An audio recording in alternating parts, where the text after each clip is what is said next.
Good afternoon, everyone. Hi, I'm Bray. I'm Dea. Siguro yung mga friends namin magugulat kung makita nila to. Bakit kami may paganito? Pero ayun. Wala lang. For a change. Oh my God!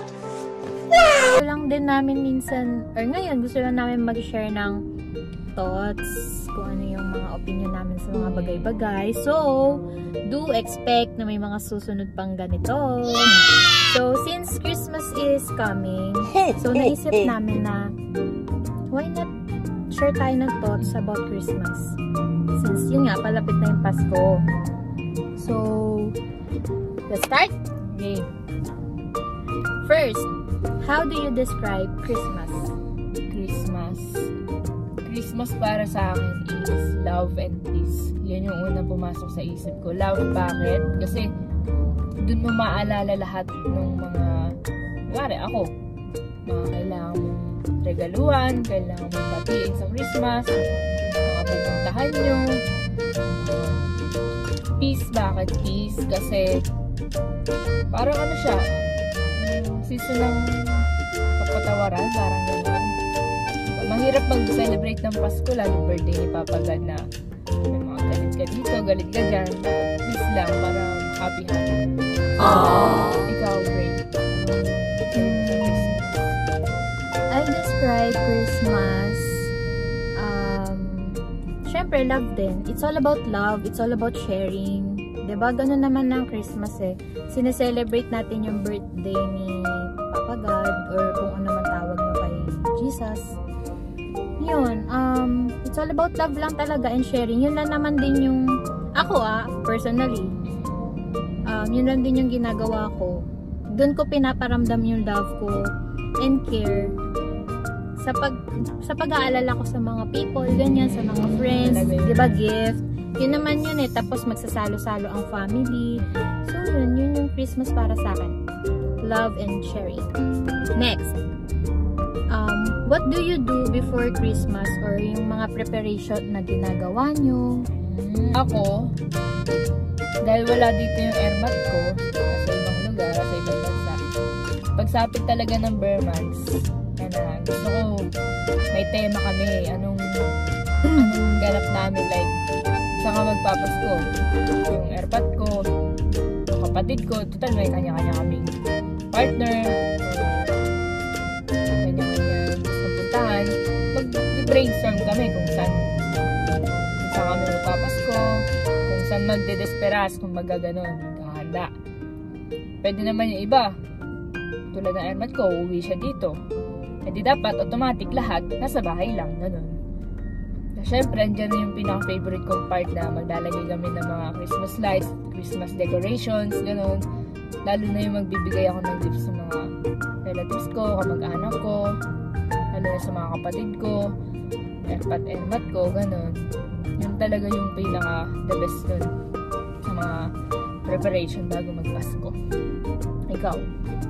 Ako, kami, ever since naman, kahit before pa kami magkakalala ni Dea, pag talaga parating na yung Pasko, since ang mami ko rin wala dito, nasa Bangladesh siya, tapos dalawa lang naman din kami. So, parang, basta pagpalapit na yung Christmas, expect ko na okay, kailangan ko na mag-isip saan kami pupunta. Yan. Kasi, ewan ko, ganun na lang yung preparation namin eh. Yun, nag-isip kami saan kami pupunta, dun namin i-celebrate yung Christmas and New Year. So, parang yun na lang yung nakasanayan ko. Pero, syempre, ewan ko kung may makaka-relate dyan, kung sa mga umaalis dyan na hindi naman nagsa-celebrate sa bahay. Syempre, kailangan natin iwanan yung bahay natin ng mga decorations pa rin.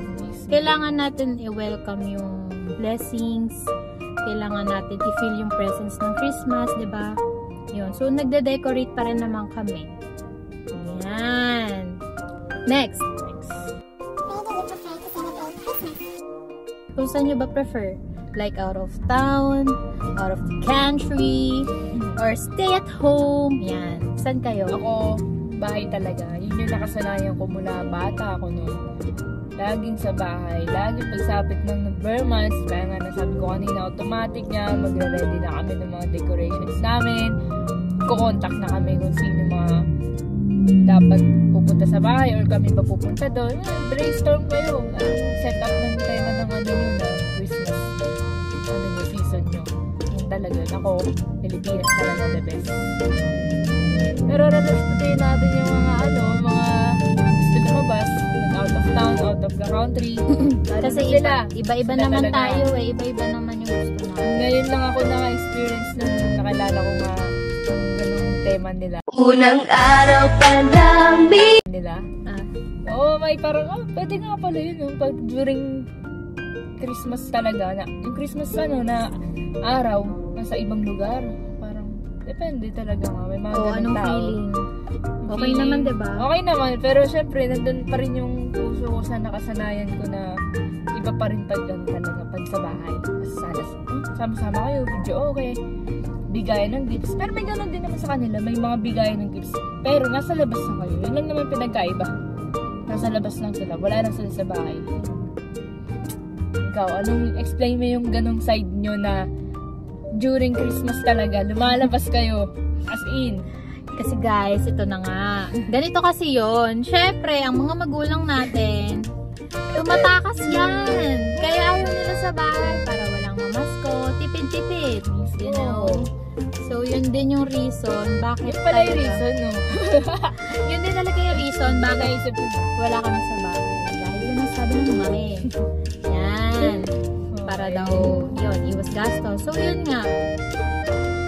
Saan ko prefer? Depende sa lokasyon.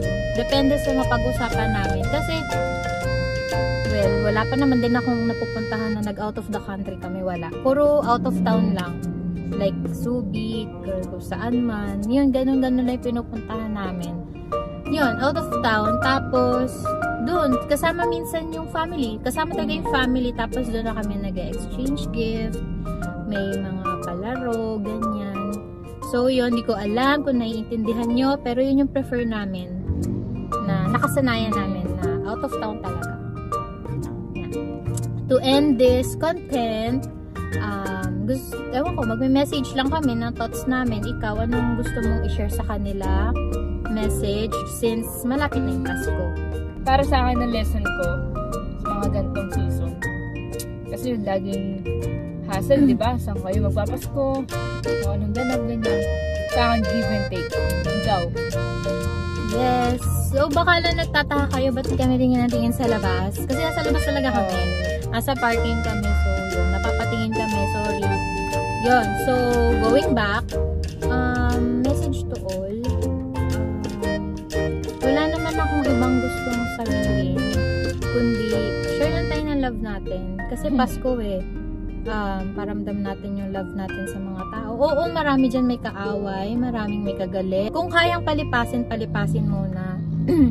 Mahirap man. May mga galit sa puso. Diba? Dapat isang tabi nyo muna or kaya nyo magpatawad. Kasi, ganun talaga. Tsaka birthday to ni Papa Jesus. Hello guys. So yun, it's all about love lang talaga. Yun lang talaga yung masasabi ko. Peace. Yan. So, magmahalan lang tayo lahat. Iwasan natin yung magkagalit-galit muna. Kung kaya magkapatawaran, go. Yun lang. Yun na lang yung masasabi ko. Peace, love, not war. So, yun lang. So, comment nyo guys. Comment nyo sa comment section kung may gusto kayong gawin namin. Gagawin namin yan. Kung kaya namin, ha. Gagawin mo talaga lahat, ha. Kung kaya namin. Huli ko, kung kaya namin. Yan. Comment lang kayo kung may gusto kayong pagawa sa amin. So, abangan nyo na lang yung mga susunod naming content. That's all. Merry Christmas! It's